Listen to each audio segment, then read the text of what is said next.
il est important de comprendre que entre admiration et peur, les utilisateurs sont les consommateurs. Ils ne comprennent pas les mécanismes derrière cette technologie. Et les décideurs, rarement. Donc nous sommes devant une progression exponentielle, comme vous l'avez dit, de technologies qui sont connues, maîtrisées par très peu. Il y a là une menace d'équilibre. Si demain nous sommes devant encore plus de consommation de ces objets, nous risquons d'avoir une société qui va créer des modèles complexes, qui sera incapable de les remettre à jour, de les recréer, avec une perte de savoir-faire très forte. Donc il y a là un problème d'éducation fondamentale sur ces outils. Non seulement pour en faire des experts en technologie, mais également pour former les citoyens à l'utilisation de ces outils. Parce qu'en ce moment, que ce soit donc un enfant pour faire ses devoirs ou un adulte pour faire sa lettre de motivation ou n'importe quel de vos amis concitoyens, je pense que vous avez tous entendu parler de quelqu'un qui utilise ChatGPT. Donc moi, j'étais ravie de voir arriver ChatGPT dans la société en me disant « Enfin, on va considérer ce sujet, réellement ». Il quitte les laboratoires. L'intelligence artificielle n'est plus un fait d'une petite communauté, mais devient un fait majeur. Il y a derrière cela un dessein de certains, notamment des géants du numérique, qui est une prise de pouvoir. C'est un problème géopolitique, très grave. Dans le sens où, si je vais très vite à cette première vision globale, comme l'a dit Raja, un système d'IA générative, c'est deux choses. C'est un modèle de fondation qu'on a calculé sur des milliards de données, qui est sur étagère, et c'est un système que je mets en œuvre pour faire de la traduction, pour faire un agent conversationnel, pour faire tout un tas de choses peut-être excellentes.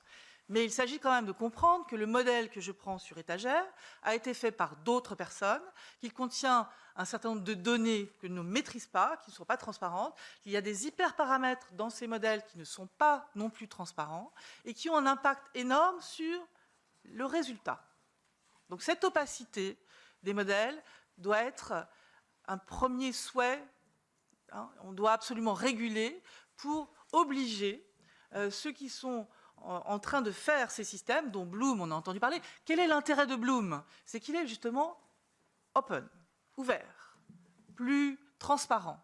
On sait avec quoi il est entraîné, combien de nombre de langues, les hyperparamètres, et la recherche peut s'en emparer et faire des tests avec. Voyez, et l'industrie aussi. Donc c'est un vrai sujet. Les autres sont opaques.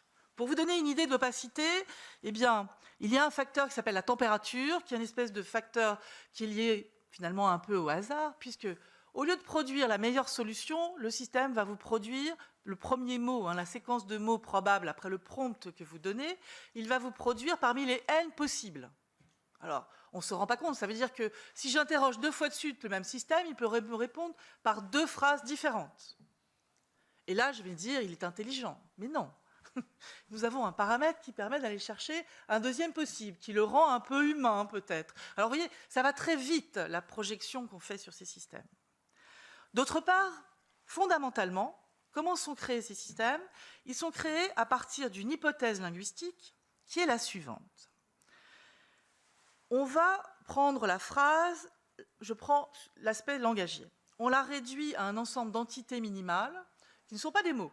Ça peut être en dessous du mot. C'est un nombre de caractères et on appelle ça des tokens. Et c'est ça qu'on va apprendre. On va apprendre à modéliser des tokens qui ne sont même pas des mots, qui peuvent être des morphèmes peut-être, mais pas sûrs. Et on les représente sous forme de vecteurs, le vecteur contenant des indications de plein de contextes dans lesquels j'ai vu ces mots. L'hypothèse distributionnelle derrière tout cela, c'est que les entités appelées tokens, qui se trouvent dans des contextes d'apparition similaires, tendent à avoir des sens similaires. Ce n'est pas forcément vrai. Donc on a vu des hallucinations